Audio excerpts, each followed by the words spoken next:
Hello friends, എല്ലാവർക്കും ST kitchen വേഡിലേക്ക് സ്വാഗതം. ഇന്ന് 1 കപ്പ് റവ കൊണ്ട് വളരെ പെട്ടെന്ന് തയ്യാറാക്കാൻ പറ്റിയ ഒരു സ്നാക്സിൻ്റെ റെസിപ്പി ആയിട്ടാണ് വന്നിരിക്കുന്നത്. അപ്പോൾ നിങ്ങളെല്ലാവരും വീഡിയോ സ്കിപ്പ് ചെയ്യാതെ കണ്ടൊന്ന് സപ്പോർട്ട് ചെയ്യണേ. ഇനി ഇതിനാവശ്യമായ ഇൻഗ്രീഡിയൻസ് എന്തെല്ലാം നോക്കാം. 1 കപ്പ് റവ മാവ്, ഒരു വലിയ സവാള ചെറുതായിട്ട് അരിഞ്ഞെടുത്തത്, 2 പച്ചമുളക് ചെറുതായിട്ട് അരിഞ്ഞെടുത്തത്, അരമുറി ചിരകിയ തേങ്ങ എടുത്തിട്ടുണ്ട്. പിന്നെ 2 ചെറിയ കഷ്ണം ഇഞ്ചി പൊടിയായിട്ട് അരിഞ്ഞെടുത്തത്. ഇനി ഒരു പാൻ അടുപ്പിൽ വെച്ച് കൊടുക്കുക. അതിലേക്ക് 2 കപ്പ് വെള്ളം ചേർത്ത് കൊടുക്കാം. 1 കപ്പ് റവയ്ക്ക് 2 കപ്പ് വെള്ളമാണ് ഞാൻ ഇവിടെ ചേർത്ത് കൊടുക്കുന്നത്.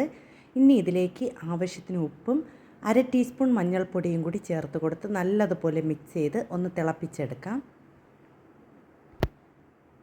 അപ്പോൾ വളരെ പെട്ടെന്ന് തയ്യാറാക്കാൻ പറ്റിയ ഒരു അടിപൊളി സ്നാക്സാണ്.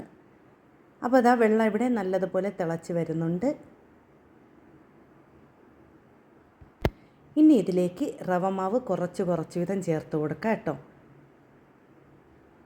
അപ്പോൾ ഞാൻ അതാ ഇവിടെ കുറച്ച് വീതം ചേർത്ത് കൊടുക്കുന്നുണ്ട്, അല്ലെങ്കിൽ പെട്ടെന്ന് തന്നെ കട്ട പിടിക്കും.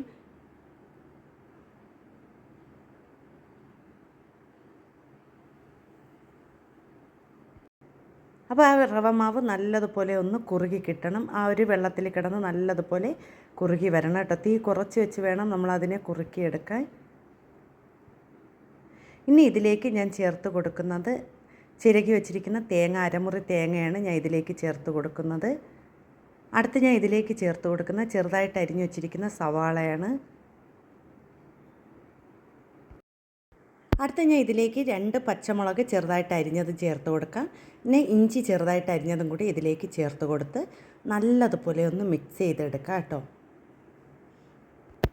അപ്പോൾ വളരെ ഈസി ആയിട്ട് പെട്ടെന്ന് തയ്യാറാക്കാൻ പറ്റിയ ഒരു പലഹാരമാണ് ഇന്ന് തയ്യാറാക്കി കാണിക്കുന്നത്. റവ മാവൊക്കെ വീട്ടിലുണ്ടെങ്കിൽ വളരെ ഈസി ആയിട്ട് നമുക്ക് ചെയ്ത് വൈകുന്നേരം കട്ടൻ ചായക്കൊപ്പമൊക്കെ കഴിക്കാൻ പറ്റിയ നല്ലൊരു സ്നാക്സാണ്. അപ്പോൾ ഇതെല്ലാം കൂടി നല്ലതുപോലെ മിക്സ് ചെയ്ത ശേഷം നമുക്ക് അടുപ്പിൽ നിന്ന് ഇതിറക്കി വയ്ക്കാം കേട്ടോ. അപ്പം ഞാനവിടെ സവാളയും അതുപോലെ തന്നെ തേങ്ങയും എല്ലാം കൂടി നല്ലതുപോലെ മിക്സ് ചെയ്തെടുക്കുകയാണ്. ഇതിവിടെ നല്ലതുപോലെ മിക്സ് ചെയ്തെടുത്തിട്ടുണ്ട്. ഇനി നമുക്കിതിനെ ഒന്ന് ചൂടാറാൻ വേണ്ടി മാറ്റി വയ്ക്കാം. അപ്പോൾ നല്ലതുപോലെ തണുത്ത ശേഷം മാത്രം നമുക്കിനി എടുക്കാം കേട്ടോ. അപ്പം ഞാൻ ഇത് തണുത്തിട്ടുണ്ട്. ഇനി ഇതിലേക്ക് കുറച്ച് കറിവേപ്പിലയും കൂടി ഞാൻ ചേർത്ത് കൊടുക്കുകയാണ്. അതിനുശേഷം നമുക്ക് നല്ലതുപോലെ ഇളക്കി യോജിപ്പിച്ച് നല്ലതുപോലെ ഒന്ന് പരുവാക്കിയെടുക്കണം കേട്ടോ. അപ്പം ഞാനതാ ഇവിടെ കൈകൊണ്ട് തന്നെ ചൂടാറിയ ശേഷം നല്ലതുപോലെ കുഴച്ച് പരുവാക്കി എടുത്തിട്ടുണ്ട്. ഈ ഒരു പരുവത്തിൽ ആക്കിയെടുത്തിട്ടുണ്ട് കേട്ടോ. ഇനി ചെറിയ ബോൾസാക്കി ഒന്ന് ഉരുട്ടി നല്ലതുപോലെ ഒന്ന് കയ്യിൽ വെച്ച് ഉരുട്ടിയ ശേഷം നമ്മൾ ഉഴുന്ന് വടയൊക്കെ തയ്യാറാക്കുന്നത് പോലെ ഒന്ന് ചെറുതായിട്ടൊന്ന് പരത്തിയ ശേഷം ചെറിയൊരു ഹോള് പോലെ ഇട്ട് കൊടുക്കുക കേട്ടോ. അപ്പോൾ വളരെ ഈസി ആയിട്ട് ചെയ്യാൻ പറ്റിയ നല്ലൊരു സ്നാക്സാണ്. അപ്പോൾ ഇതുപോലെ ഒന്ന് പരത്തിയ ശേഷം ചെറുതായിട്ടൊന്ന് ഒരു ഹോൾ ഇട്ട് കൊടുത്താൽ മതി കേട്ടോ. അപ്പോൾ ഇതുപോലെ തന്നെ ബാക്കിയിരിക്കുന്ന എല്ലാം നമുക്ക് തയ്യാറാക്കി എടുക്കണം. വളരെ ഈസി ആയിട്ട് തയ്യാറാക്കി എടുക്കാൻ പറ്റും കേട്ടോ. അപ്പോൾ ഞാനതിവിടെ എല്ലാം തയ്യാറാക്കി ഒരു പാത്രത്തിലേക്ക് വെച്ചിട്ടുണ്ട്. ഇപ്പോൾ ഞാനതിവിടെ കുറച്ച് എടുത്ത് വെച്ചിട്ടുണ്ട്. ബാക്കി ഇനി തയ്യാറാക്കി എടുക്കാം കേട്ടോ. ഇനി ചൂടായി കിടക്കുന്ന ഒരു വെളിച്ചെണ്ണയിലേക്ക് നമുക്കിതിട്ട് കൊടുക്കാം. അപ്പോൾ എണ്ണ നല്ലതുപോലെ ചൂടായ ശേഷം നമുക്ക് ഇട്ട് കൊടുക്കാം കേട്ടോ. അതിന് ശേഷം തീ കുറച്ച് വെച്ച് നല്ലതുപോലെ ഒന്ന് ഫ്രൈ ചെയ്തെടുക്കണം. അപ്പോൾ ഇത് ഒരു സൈഡ് നല്ലതുപോലെ വെന്ത് വരുമ്പോൾ നമുക്ക് തിരിച്ചിട്ട് കൊടുക്കാം കേട്ടോ.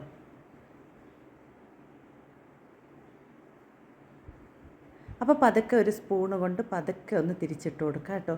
നമ്മൾ നല്ല പെട്ടെന്നൊന്നും തിരിച്ചിട്ട് കൊടുക്കാതെ പതുക്കെ ഒന്ന് തിരിച്ചിട്ട് കൊടുക്കാം. അപ്പം ഞാനവിടെ എല്ലാം ഇതുപോലെ ഒന്ന് പതുക്കെ തിരിച്ച് മറിച്ചിട്ട് നല്ലതുപോലെ ഒന്ന് ഫ്രൈ ചെയ്തെടുത്തിട്ടുണ്ട്. നല്ല ടേസ്റ്റ്, പുറം നല്ല ക്രിസ്പിയും നല്ല സോഫ്റ്റും ആയിട്ടുള്ള വട ഇവിടെ തയ്യാറായിട്ടുണ്ട്. ഇനി നമുക്കിത് എണ്ണയിൽ നിന്ന് നല്ലതുപോലെ ഒന്ന് എണ്ണ ഊറ്റിയ ശേഷം കോരി മാറ്റാം കേട്ടോ.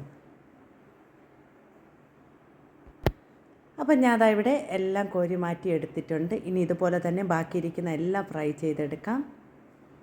അങ്ങനെ നല്ല സ്വാദിഷ്ടമായ വളരെ പെട്ടെന്ന് തയ്യാറാക്കാൻ പറ്റിയ റവ മാവ് കൊണ്ടുള്ള സ്നാക്സ് ഇവിടെ തയ്യാറായിട്ടുണ്ട്.